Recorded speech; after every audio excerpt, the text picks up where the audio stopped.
Assalamualaikum warahmatullahi wabarakatuh. Nama saya Amita Dwi Rosyani dengan nomor induk mahasiswa G1A 019004.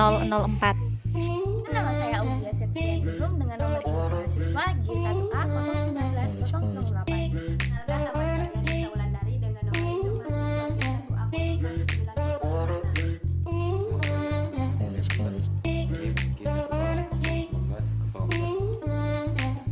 Kami dari kelompok 2 kelas Biologi B Fakultas Matematika dan Ilmu Pengetahuan Alam Universitas Mataram.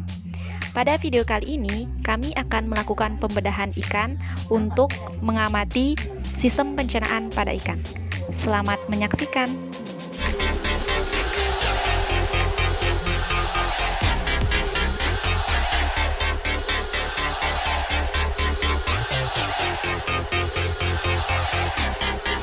Pada praktikum kali ini, kita membutuhkan alat dan bahan yakni ikan nila atau Oreochromis niloticus, ada gunting, ada pisau, ada lidi, dan sarung tangan.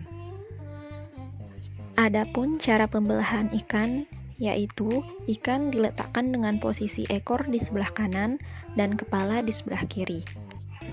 Kemudian daging ikan dibuka dengan mengiris dari bagian tengah punggung melingkar ke bawah menuju anus. Kemudian dari anus dilanjutkan sampai ke bagian operkulum dengan menggunakan gunting. Demikian juga pada bagian punggung diiris menggunakan pisau sampai ke bagian operkulum lalu dipotong.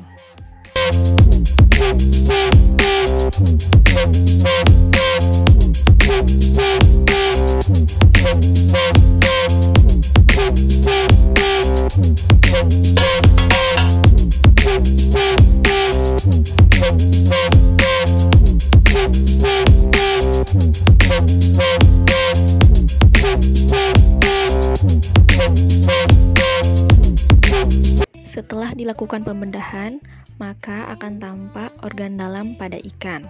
Pada sistem pencernaan ikan terdiri dari dua bagian, yakni ada kelenjar pencernaan dan saluran pencernaan. Kelenjar pencernaan terdiri dari hati atau hepar, dan tepat di bawahnya terdapat kantung yang berisi cairan berwarna hijau yang disebut kantung empedu atau vesica velea.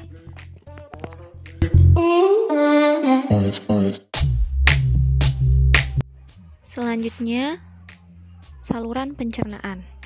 Saluran pencernaan dimulai dari mulut atau lima oris, dilanjutkan menuju esofagus, lalu dari esofagus dilanjutkan menuju ventriculus, selanjutnya dari ventriculus menuju organ yang berkelok-kelok atau intestinum.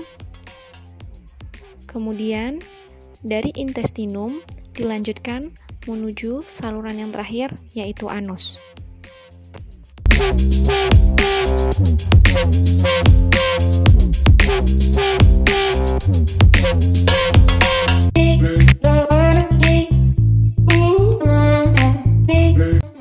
Mulut atau rima oris merupakan saluran pencernaan yang pertama. Di bagian dalam mulut terdapat rongga mulut. Di bagian rongga mulut terdapat gigi-gigi kecil yang berbentuk kerucut pada geraham bawah dan lidah pada dasar mulut yang tidak dapat digerakkan, serta banyak menghasilkan lendir, tetapi tidak menghasilkan ludah atau enzim. Dari rongga mulut, makanan masuk ke esofagus melalui faring yang terdapat di daerah sekitar insang. Saluran yang kedua adalah esofagus. Esofagus mempunyai bentuk kerucut pendek seperti pipa dan terdapat di belakang insang. Pada organ esofagus mengandung lendir yang berfungsi untuk membantu penelanan makanan. Ketika esofagus dilalui makanan, lumennya akan membesar, dan bila tidak dilalui makanan, lumennya akan menyempit. Saluran selanjutnya yaitu ventriculus atau lambung. Lambung pada ikan mempunyai dua fungsi, yaitu sebagai penampung makanan dan sebagai pencerna makanan.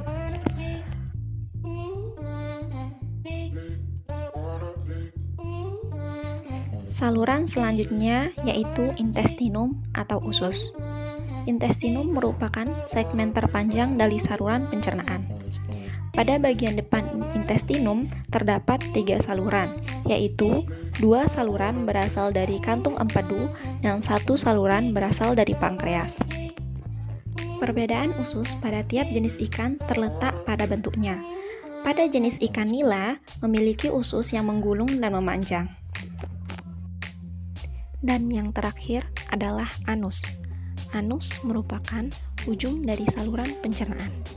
Anus berfungsi untuk mengeluarkan sisa-sisa pencernaan. Kelenjar pencernaan berguna untuk menghasilkan enzim pencernaan yang nantinya akan bertugas membantu proses penghancuran makanan. Kelenjar pencernaan terdiri dari hati dan pankreas. Di samping itu, saluran pencernaan seperti lambung dan usus juga berfungsi sebagai kelenjar pencernaan. Kelenjar pencernaan yang pertama adalah hati. Hati merupakan organ penting yang mensekresikan bahan untuk proses pencernaan. Organ ini umumnya merupakan suatu kelenjar yang kompak berwarna merah kecoklatan. Posisi hati terletak pada rongga tubuh bagian bawah, di belakang jantung dan di sekitar usus depan. Di sekitar hati terdapat organ berbentuk kantung kecil, bulat, oval atau memanjang dan berwarna hijau kebiruan. Organ ini dinamakan kantung empedu yang berfungsi untuk menampung cairan empedu yang disekresikan oleh organ hati. Secara umum, hati berfungsi sebagai tempat metabolisme karbohidrat, lemak, dan protein, serta tempat memproduksi cairan empedu. Kelenjar pencernaan selanjutnya yaitu pankreas. Pankreas merupakan organ yang mensekresikan bahan atau enzim yang berperan dalam proses pencernaan. Letak pankreas berdekatan dengan usus depan, sebab saluran pankreatik bermuara ke usus depan. Saluran pankreatik yaitu saluran-saluran kecil yang bergabung satu sama lain dan pada akhirnya akan terbentuk saluran yang keluar dari pankreas menuju usus depan.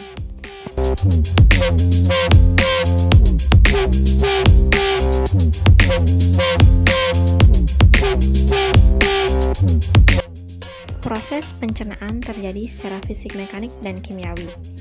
Pencernaan secara fisik dan mekanik dimulai dari bagian rongga mulut. Kemudian, pencernaan secara mekanik juga berlangsung di segmen lambung dan usus, yaitu melalui gerakan-gerakan kontraksi otot pada segmen tersebut. Pencernaan secara mekanik di segmen lambung dan usus terjadi lebih efektif karena adanya peran cairan digestif. Untuk pencernaan secara kimiawi dimulai di bagian lambung. Hal ini dikarenakan cairan digestif yang berperan dalam proses pencernaan secara kimiawi mulai dihasilkan di segmen lambung, yaitu disekresikan oleh kelenjar lambung. Kombinasi antara aksi fisik dan kimiawi inilah yang menyebabkan perubahan makanan dari yang asalnya bersifat kompleks menjadi senyawa yang sederhana, atau yang asalnya berpartikel makro menjadi partikel mikro. Bentuk partikel mikro inilah makanan menjadi zat terlarut yang memungkinkan dapat diserap oleh dinding usus yang selanjutnya diedarkan ke seluruh tubuh. Proses pencernaan terjadi apabila makanan telah masuk ke dalam saluran pencernaan. Ketika makanan telah masuk ke dalam saluran pencernaan, maka dinding saluran pencernaan akan terangsang untuk menghasilkan hormon gastrin.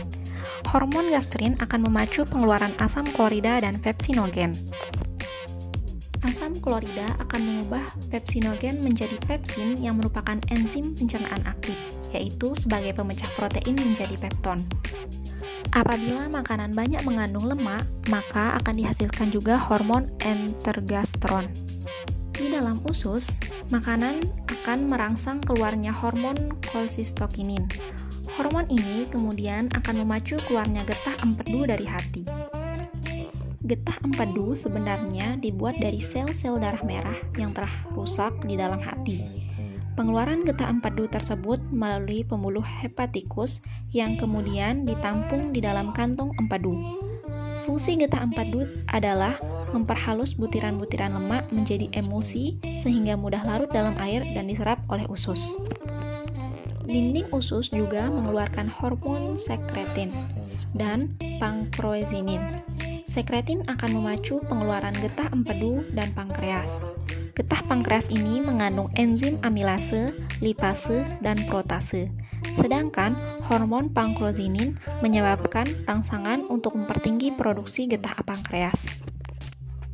Makanan yang sudah dicerna halus, kemudian sari-sarinya akan diserap oleh dinding usus. Sebenarnya, di dalam lambung sudah mulai penyerapan, tapi jumlahnya masih sangat sedikit. Sehingga penyerapan yang utama terjadi di dalam usus. Melalui pembuluh darah, sari makanan akan diserap ke dalam darah. Zat-zat makanan yang telah diserap oleh darah kemudian diedarkan ke seluruh tubuh untuk keperluan metabolisme. Pada ikan, yang digunakan sebagai sumber tenaga pertama adalah protein, kemudian lemak, dan karbohidrat.